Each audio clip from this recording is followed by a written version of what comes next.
Hi friends, welcome back to my channel. చూసారా నేను ఎంత అద్భుతమైన కూర తయారు చేశానో. ఇందులో 1% కూడా మసాలా లేదండి, కానీ గ్రేవీ కూర తయారు చేసేసాను. ఇది ఏం కూర అంటే చిన్న దోసకాయలు ఉంటాయి కదా, చిన్న దోసకాయలది కాయపళంగా కూర చేశానండి. చాలా చాలా బాగా కుదిరింది, చాలా టేస్టీగా ఉంది, చూడటానికి చాలా టెంప్టింగ్గా ఉంది. మీరందరూ కూడా తయారు చేసుకుంటారని నేను మీకు చేసి చూపిస్తున్నాను. ఇంకోండి, ఈ కూరను నేను ఏ విధంగా తయారు చేశాను, నేను ఏమేం పదార్థాలు వాడాను, ఇవన్నీ తెలుసుకోవాలంటే మీరు ఫుల్ వీడియో చూడాల్సిందేనండి. తప్పకుండా వీడియో చూసి ట్రై చేస్తారని భావిస్తున్నాను.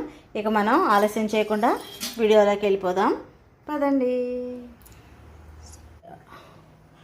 స్టఫ్డ్ చిన్న దోసకాయలు దొరికాయండి, స్టఫ్డ్ కూర తయారు చేస్తున్నాను. స్టఫ్డ్ గ్రేవీ కూర అని చెప్పాను కదా, సో ఇది నేను కాయపళంగానే చేస్తున్నా.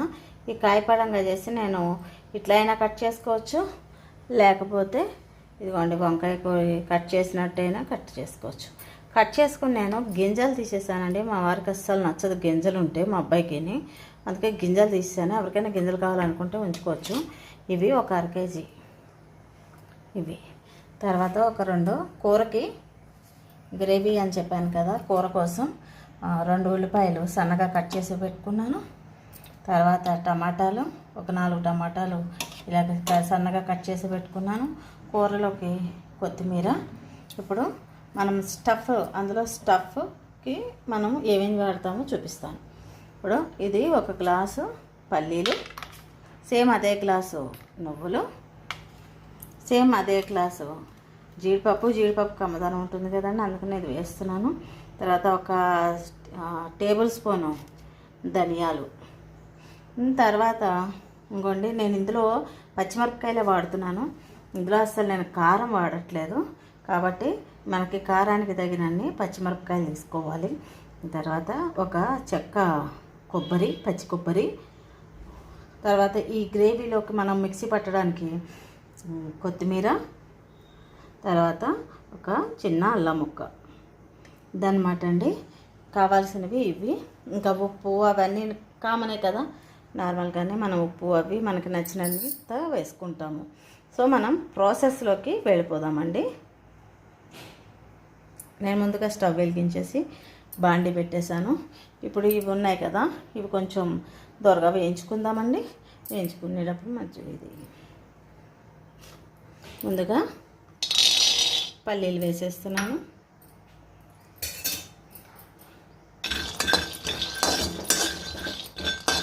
ఉట్టి బాండీలోనే వేయిస్తున్నానండి, నేను అసలు నూనె వేయట్లేదు, అది గమనించండి. ఇవి వేయించేవన్నీ కూడా నేను ఉట్టి బాండీలోనే వేయిస్తున్నాను.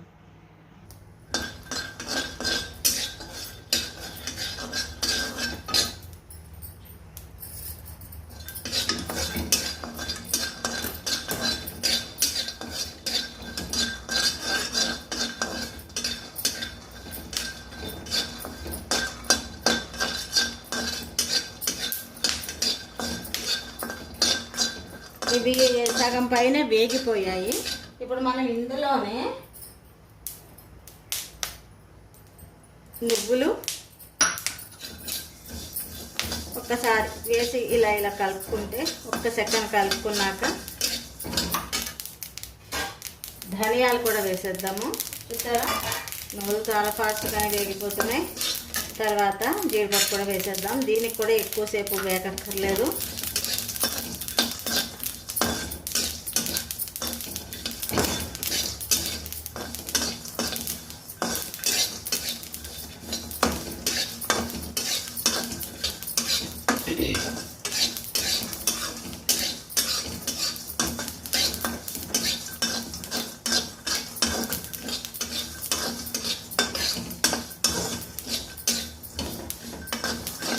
సో సరిపోతుందండి.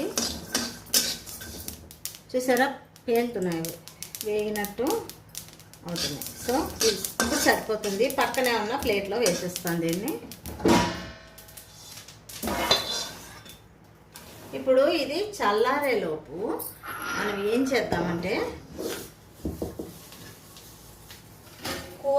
కావాల్సినంత మనం ఏ గిన్నెతో తయారు చేసుకుంటామో ఆ గిన్నె పెట్టేసి ఉంచుకొని దాన్ని వేడెక్కనివ్వాలి. ఫస్ట్ ఉల్లిపాయలు అవి వేయించేసుకుందామండి, మనకి టైం సేవ్ అవుతుంది.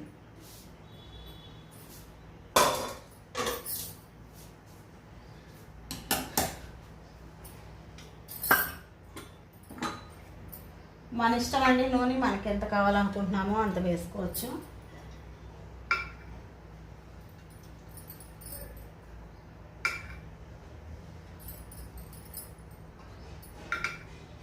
మరి పచ్చిమిరపకాయలు అవి వేయించవా అవి అని అనుకుంటారేమో, వేయించట్లేదని. అవి పచ్చివే వేస్తానండి, అల్లము పచ్చిమిరపకాయలు పచ్చివే వేస్తాను.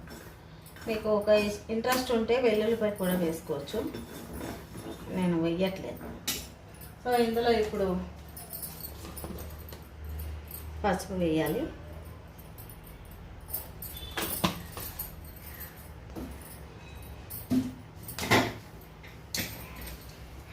స్టఫ్డ్ కూర అయినా నేను కొంచెం పోపు వేస్తున్నానండి, కొద్దిగా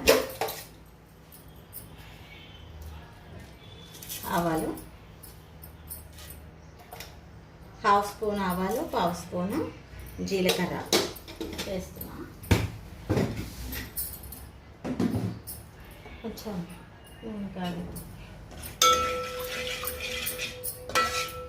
ఇందులో కూడా నేను కొద్దిగా ఇంగు వేద్దామని అనుకుంటున్నాను. స్టఫ్డ్ కూర కదా, వద్దులేండి. ఓకేనా, నూనె కాపుతుంది. ఇంకా పచ్చిమిరపకాయలు గ్రేవీలో పట్టేస్తాను కాబట్టి ఇంకా ఇందులో కూరలో వేయట్లేదండి. కావాలనుకుంటే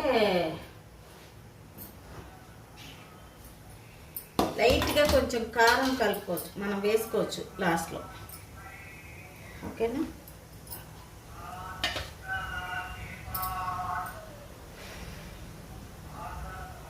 ఈలోపు ఇది చల్లారుతుంది. చల్లారితే మిక్సీ పట్టేసుకోవాలి.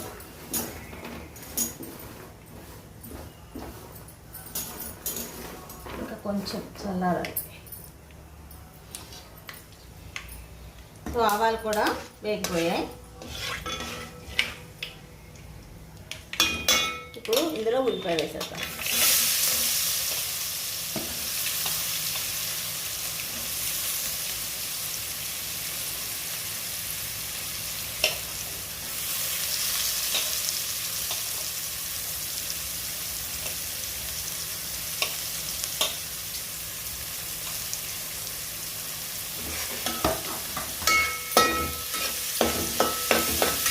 ఇప్పుడు ఇది కొంచెం సిమ్లో పెట్టేసుకుని దీన్ని వేగనివ్వాలి. వేస్తూ ఉంటుంది, లోపల చల్లారిపోతే దాన్ని కూడా మిక్సీ పట్టుకుందాము. మిక్సీ పట్టేటప్పుడు చూపిస్తానండి నేను ఏ విధంగా మిక్సీ పడుతున్నానో, సరేనా? మళ్ళీ మనం వెయిట్ చేద్దాం. ఇదిగోండి, ఇవి కొద్దిగా ఆరాయి, కొద్దిగానే వేడున్నాయి, పర్వాలేదు, మిక్సీ పట్టేస్తాను. మిక్సీ జార్లో వేసేసాను. ఫస్ట్ ఇవి మెత్తగా మిక్సీ పట్టేయాలి. ఇదిగోండి, ఈ విధంగా మిక్సీ పట్టుకోవాలి. ఇప్పుడు ఇవి ఉన్నాయి కదా, ఇవి కూడా అసలు యాక్చువల్గా అయితే పక్కకి తీసేద్దాం అనుకున్నాం. సరే, ఇవి ఫస్ట్ మిక్సీ పట్టేద్దాం. తీసేసాను కదా, కొంచెం పర్వాలే. ఇప్పుడు ఈ కొబ్బరి, అల్లము, ఈ కొత్తిమీర, ఈ పచ్చిమిరపకాయలు అన్నీ వేసేసి ఫస్ట్ ఇవి మెత్తగా మిక్సీ పట్టేద్దాం. ఆ తర్వాత ఏం చేస్తానో చూపిస్తాను. ఈ విధంగా మిక్సీ పట్టేసాను కదా, ఈ విధంగా పట్టాలి. అసలు పట్టిన తర్వాత ఇదంతా ఉంది కదండి, ఇప్పుడు ఇందులో వేసేద్దాము. వేసేసి నేను స్టఫ్కి మనం వీలుగా మిక్సీ పట్టేసి నేను మీకు చూపిస్తాను. ఇదిగోండి, ఈ విధంగా మిక్సీ పట్టుకుంటే సరిపోతుంది. సారీ అండి, నేను ఇందులోని ఉప్పు కూడా వేసేసాను, ఆ క్లిప్పింగ్ మిస్ అయిపోయింది, రికార్డ్ అవ్వలా. సో మీకు మనకి ఎంత అవసరమో ఉప్పు టేస్ట్కి తగ్గట్టు వేసేసుకోండి. నేను అలాగే వేసేసాను. సో ఇప్పుడు మనం స్టఫింగ్ చేద్దాం. ఉల్లిపాయలు వేగిపోయాయి, ఇప్పుడు టమాటాను కూడా వేసేద్దాం.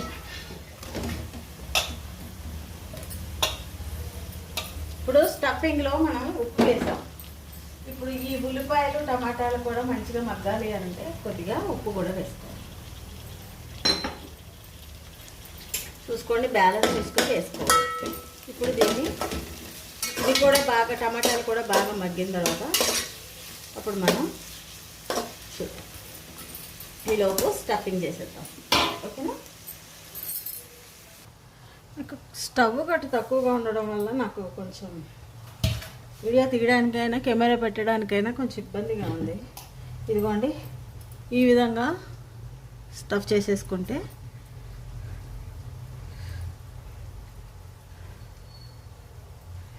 సరే, ఈ విధంగా స్టఫ్ చేసేసుకుందాం.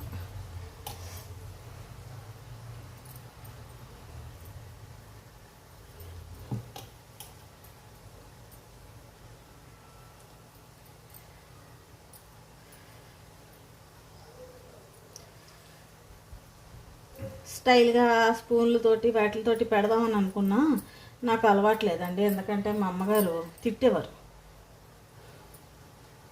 ఈ చేతులతో కాకుండా ఆ స్పూన్లతోటి ఏంటి పెట్టేది అట్లాగా అని చెప్పి తిట్టేవారు.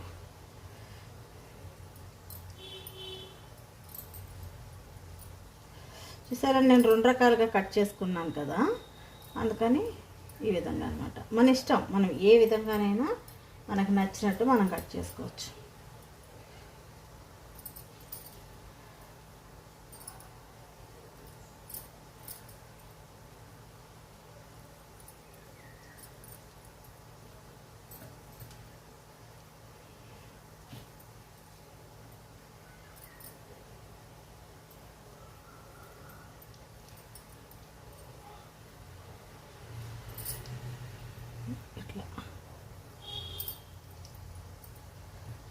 మనం ఉల్లిపాయలు అవి తొందరగా మనం ముందుగానే వేయించేసుకుంటున్నాం కాబట్టి మనకి ఎక్కువ టైం పట్టదు, తొందరగానే అయిపోతుంది. ఇదంతా వేగటం అదంతా కూడా తొందరగానే అయిపోతుంది.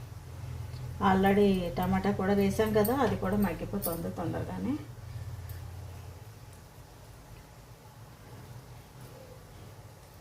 ఇది రైస్లోకే కాదండి, బగారా రైస్లో కూడా చాలా బాగుంటుంది, చపాతీకి కూడా చాలా బాగుంటుంది. మనం చేసుకోవచ్చు, మనకు నచ్చినట్టు మనం చేసుకుని తినాలంతే.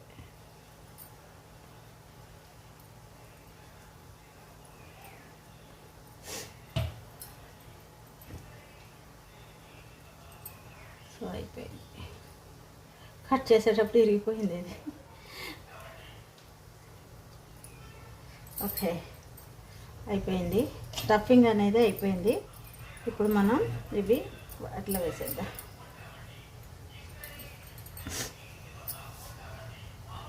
చూద్దాం. ఇది ఎందుకు పెట్టానంటే, మనం నీళ్ళు పోస్తామండి ఇప్పుడు ముక్కలు వేసిన తర్వాత. టమాటా కూడా మగ్గిపోయింది, చూసారా, ముక్కగా ఉన్న టమాటా మగ్గిపోయింది.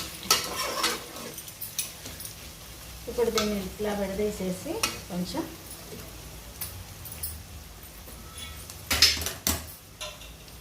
ఇవి స్టఫ్ నింపుకుని పెట్టుకున్నాం కదా, ఇది ఒక్కొక్కటి ఇట్లా వేసి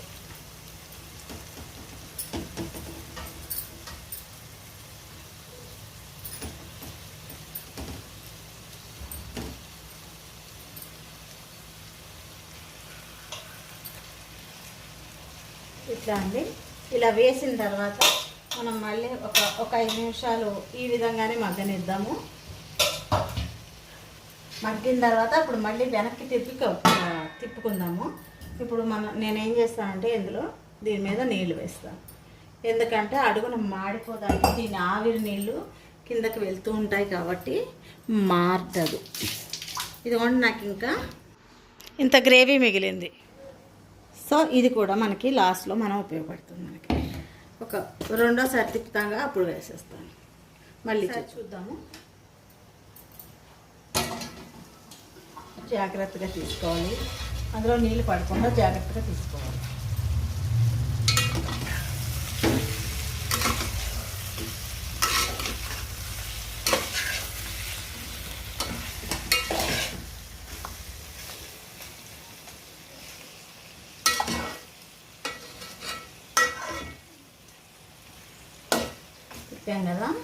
కలిపాం కదా మళ్ళీ ఒక 5 నిమిషాలు అలాగే మూత పెట్టుకుని మగ్గనిచ్చాక అప్పుడు ఈ గ్రేవీ కూడా వేస్తాం.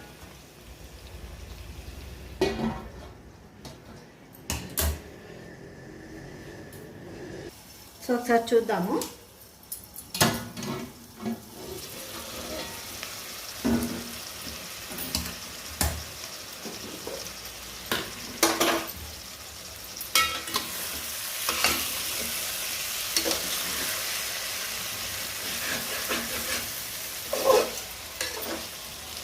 గ్రేవీ పెట్టాం కదా అందుకని కొంచెం అట్లా అనిపిస్తుంది. ఇప్పుడు దీన్ని మనం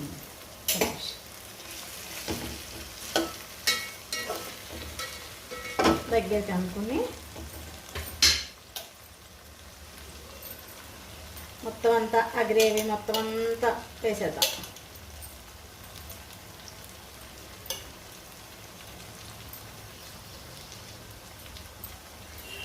వేసేసి ఇట్లా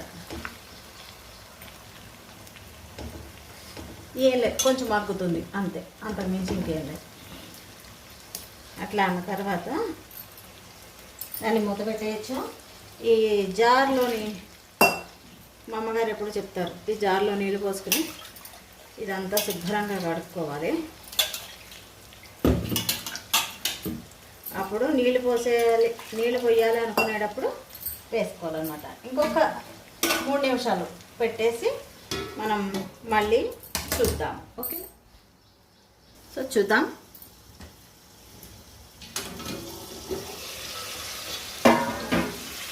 సరే, ఇందాక వేసినప్పుడు కలర్ ఎలా ఉంది, ఇప్పుడు కలర్ ఎలా ఉంది, అందుకనే కొంచెం మనం వేస్తాం అన్నమాట. ఇట్లాగా మగ్గనిస్తాం. సో జార్ కడిగిన నీళ్ళలో ఇక్కడ నుంచి జాగ్రత్తగా ఉండాలి, ఎందుకంటే ఇందులోని ఇది మాడిపోయే లక్షణాలు ఉంటాయి కాబట్టి.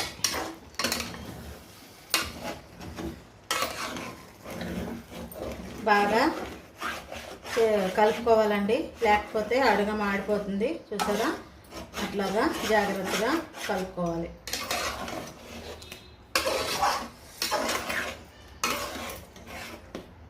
ఇది నేను కోసేటప్పుడే విరిగిపోయింది కాబట్టి దీన్ని నేను లెక్కలో తీసుకోవట్లేదు, కానీ మిగిలినవి మాత్రం జాగ్రత్తగా కలుపుకోవాలి. ఇవి మగ్గాలి, ఇది కూడా మగ్గాలి, మనకి వేగాలి చక్కగా.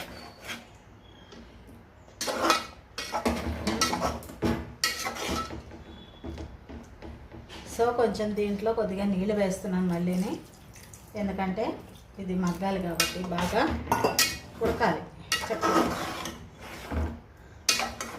వేసుకుంటే మూత పెట్టాలనుకుంటే పెట్టుకోవచ్చు, దానిపై నుంచి కూడా మనకి నీరు దిగుతుంది చక్కగా. ఇప్పుడు దీన్ని ఇలా మూత పెట్టేసేసి నేను సిమ్లోనే ఉంచుతున్నాను. అసలు హైలో అనేది మీడియంలో కానీ హైలో కానీ అస్సలు పెట్టద్దండి, అది అలాగే వేగాలి, మగ్గాలి. మళ్ళీ చూద్దాం, సరే చూద్దాము దీని పరిస్థితి ఎలా ఉందో.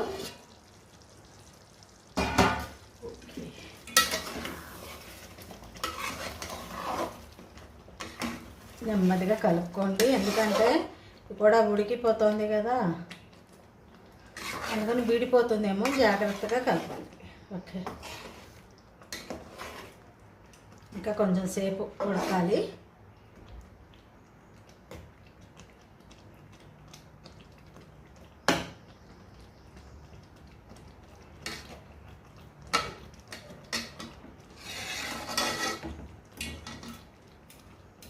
ఉడికిన తర్వాత మళ్ళీ చూద్దాం.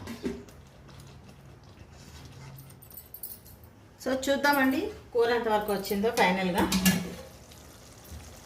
ఓ సూపర్, చాలా చక్కగా వచ్చింది, నూనె తేలింది. మళ్ళీ ఇంకా ఫైనల్గా కొత్తిమీర కూడా మంచిగా వేసేసి ఒకసారి కలిపేసుకుందాము.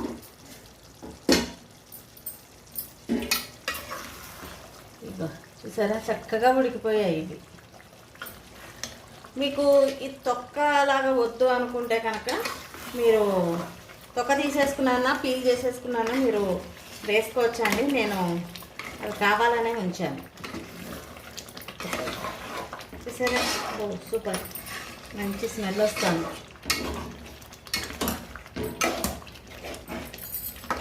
ఇప్పుడు మనం దీన్ని స్టవ్ ఆఫ్ చేసేసుకుని సర్వింగ్ బౌల్లోకి తీసేసుకుందాము.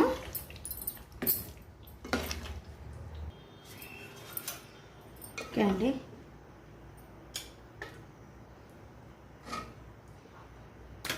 Super super.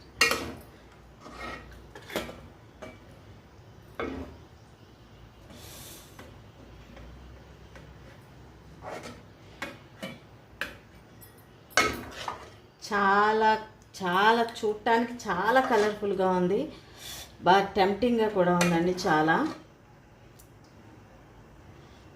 మీరు ఇందులో ఒకటి గమనించండి, నేను ఇందులో అస్సలు ఒక్క పర్సెంట్ కూడా నేను మసాలా వేయలేదు. మసాలా వేయకుండానే గ్రేవీ కూరలా తయారు చేసేసాను. నాలా మసాలాలు తినటం ఇష్టపడని వాళ్ళందరూ కూడా ఈ విధంగా చేసుకోవచ్చు, హ్యాపీగా తినచ్చు. సరే,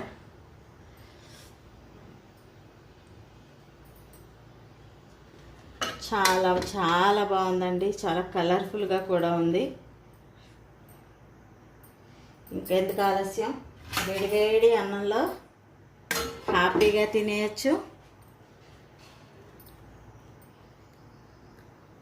బాగుంది కదా.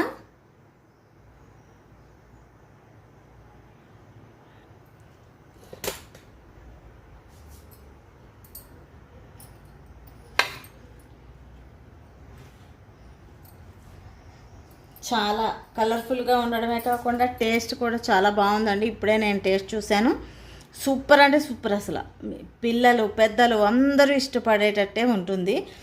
అసలు చాలా మసాలా లేకుండా, అస్సలు మసాలా లేకుండా గ్రేవీ కూర మీరందరూ ఇష్టపడతారని ఆశిస్తున్నానండి. మా వీడియో కనుక మీకు నచ్చితే లైక్ చేయండి, షేర్ చేయండి. మరెన్నో వీడియోలు చూడటానికి మా ఛానల్ సబ్స్క్రైబ్ చేయండి.